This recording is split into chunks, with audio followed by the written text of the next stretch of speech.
যে কোনো ধরনের অকেশন পার্টি বা বাড়িতে বাচ্চাদের জন্য আপনারা এভাবে তিরঙ্গা ক্ষীর বানাতে পারেন বা ইন্ডিভিজুয়ালিও ক্ষীর বানাতে পারেন।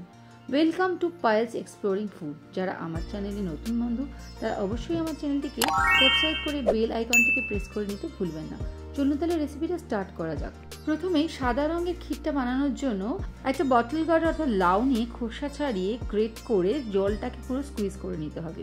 অরেঞ্জ ক্ষীর অর্থাৎ গাজরের হালুয়া বানানোর জন্য বা গাজরের ক্ষীর বানানোর জন্য গাজরগুলোর খোসা ছাড়িয়ে এখানে গ্রেট করে নিয়েছি। গ্রিন কালারের ক্ষীরের জন্য এখানে কড়াইশুঁটি নিয়ে সামান্য একটু বয়েল করে একটা স্মুথ পেস্ট বানিয়ে নিতে হবে। তবে তিনটে ক্ষীরের জন্য মেইন ইনগ্রিডিয়েন্টস গুলোকে রেডি করে নেওয়া হয়েছে।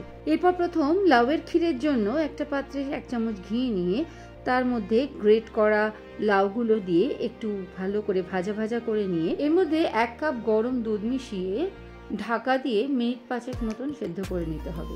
5 মিনিট পর এর মধ্যে কিছুটা কাজু বাদাম কুচি, 1/4 কাপ চিনি আর 1/2 টিস্পুন কার্ডামম পাউডার অর্থাৎ এলাচ গুঁড়ো মিশিয়ে নিয়ে একটু ঘন হয়ে আসলেই নামিয়ে নিলে এই ক্ষীর এত সুন্দর খেতে হয়, না বললে কেউ বুঝতেই পারবে না এটা লাউ দিয়ে তৈরি। এরপর গাজরের হালুয়া বা গাজরের ক্ষীর বানানোর জন্য কড়াইতে 1/2 টিস্পুন ঘি নিয়ে তার মধ্যে গ্রেট করা গাজরগুলো একটু নাড়াচাড়া করে এর মধ্যে গরম দুধ 1 কাপ মিশিয়ে দিয়ে ঢাকা দিয়ে ফুটতে দেবো।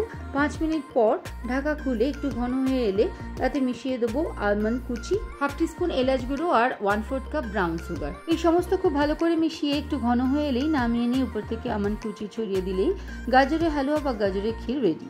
এরপরে লাস্ট ক্ষীর অর্থাৎ কড়াইশুঁটি ক্ষীর বানানোর জন্য সেম প্রসেসে 1/2 টিস্পুন কড়াইয়ে ঘি নিয়ে তার মধ্যে এই কড়াইশুঁটির পেস্টটা মিশিয়ে একটু নেড়ে চেড়ে নিয়ে তাতে আবার 1 কাপ গরম দুধ মিশিয়ে একটু ফুটতে দিতে হবে। ভালো করে ফুটে উঠলে তার মধ্যে এলাচ গুঁড়ো, চিনি এবং কিছু পেস্তা কুচি ছড়িয়ে একটু ঘন হয়ে এলে নামিয়ে নিয়ে উপর থেকে কিছুটা পেস্তা কুচি ছড়িয়ে দিলেই কড়াইশুঁটির ক্ষীর অর্থাৎ গ্রিন পিস ক্ষীর কিন্তু রেডি। এইভাবে বাড়িতে কোনো অকেশন বা যে কোনো রকমের পুজো অনুষ্ঠানেও কিন্তু আপনারা এই ধরনের ক্ষীর বানাতে পারেন। বাচ্চাদের বাড়িতে এরকম ধরনের ক্ষীর বানিয়ে দিতে পারেন। এই ক্ষীরগুলোতে চিনির বদলে যদি গুড় ইউজ করা যায় তাহলে যেমন হেলদিও হবে তেমন সুপার টেস্টিও। আর একটা বিষয় হলো খুব তাড়াতাড়ি এই ক্ষীরগুলো তৈরি করে নেওয়া যায়। তবে তিরঙ্গা ক্ষীর বানিয়ে রিপাবলিক ডেতে আপনারা পরিবারের সবার সঙ্গে বসে এনজয় করতে পারেন। রিপাবলিক ডে স্পেশাল রেসিপিগুলো আপনাদের কেমন লাগছে তা লিখে জানাতে ভুলবেন না। সবাই খুব ভালো থাকবেন, সুস্থ থাকবেন।